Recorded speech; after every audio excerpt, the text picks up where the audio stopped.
For D, Commission General Regulation 385, expired duck stamp purchase, LCB file R011-09.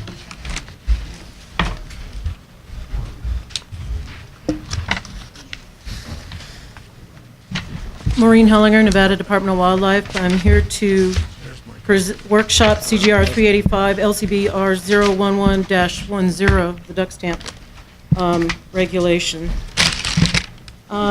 There was support material handed out this morning that identified one more language change. I'm going to go through the language explanations.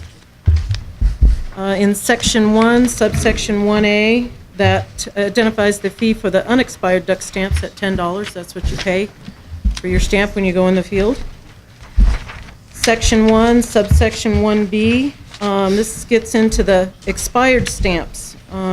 It identifies the fees for the expired stamp during a 30-day period for those that have purchased an electronic stamp privilege. And then in number 2, the remaining expired duck stamps.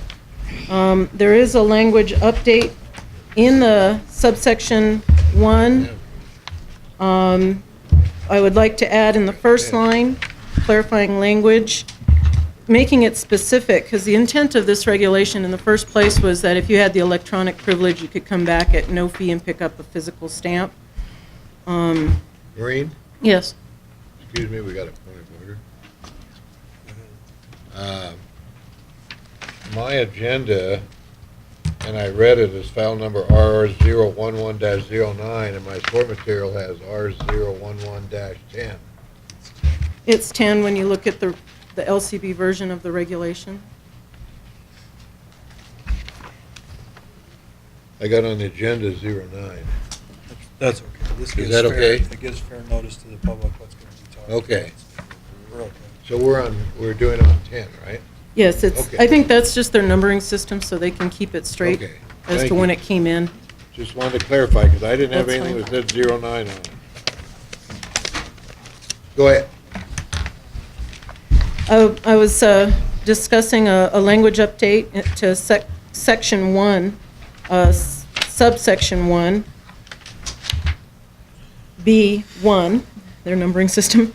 I'd like to add language in that first sentence so that it would read, if a person who is provided electronic documentation by the department that he has paid the fee for the state duck stamp for a license year, and then add, and wishes to obtain an expired state duck stamp for that license year, the person may, within 30 days after the expiration of that license year, obtain such a stamp and then change at the main office to from the department free of charge. I'm removing the restriction from just the main office and making it a little more broad for the department. We're going to initiate it at headquarters, but if it looks feasible, we may expand outward to other departments.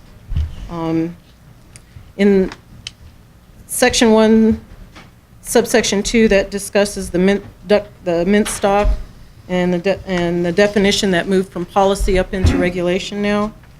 And then Section 2 is the reviser's note so that we can implement this after this is approved through your body and then through the LCB regulatory subcommittee, so that we can accommodate those sportsmen that are interested in obtaining the physical stamp that expired just this last February.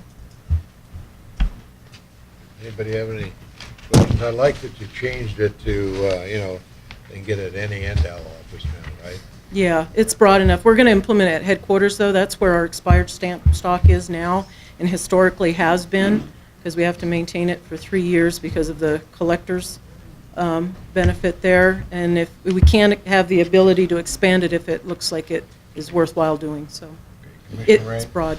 The current language appears to me to say that they might even be able to get it through the mail. So would it be better to say by appearing in person? We would like to be able to have them do it through the mail if possible, Sweet. because one of the things I'd like to see is have a form out on the website that they could download, fill their information out So for who us. pays for stamps? I mean, is that an extra fee? I mean, is it better that way? How's that financially? We're going to Well, pay in there will stamps, be- envelopes. There will be some administrative costs. We do have envelopes already on hand. When we when we do the collector stamps, we have like a little point envelope already, so So there's not an extra fee for No. any of that? no. We handle collector stamps already, so it's just a little more attention into that arena where we process those now. It's, Okay, withdrawn. so, Any other questions? I- Commissioner Cavan? Thank you, Mr. Chairman. Maureen, I know we're kind of in transition with the electronic and the old-fashioned stamp, but where can a person buy a stamp now? all our agents have a small supply, like our POS agents do have a small supply Okay. during the year when that's valid. At the end of the year, we recall all the inventory, because it's going to be on the verge of expiring, so that the start of the new year, and then we reconcile that. So this is expired inventory, that's coming back to the department, or what we already have remaining on hand to be able to do this. But, so this would only accommodate the people that have purchased at a point of purchase where maybe they either didn't have stamps and they had to get the electronic version? If they got the electronic version either through the consumer site at home or through one of our POS agents, they can request the physical stamp at an agent, but more often than not, they're purchasing the POS. And there's no requirement for anybody to sign the stamp, so they ultimately get a mint stamp versus a used stamp, so to speak. Correct. Okay.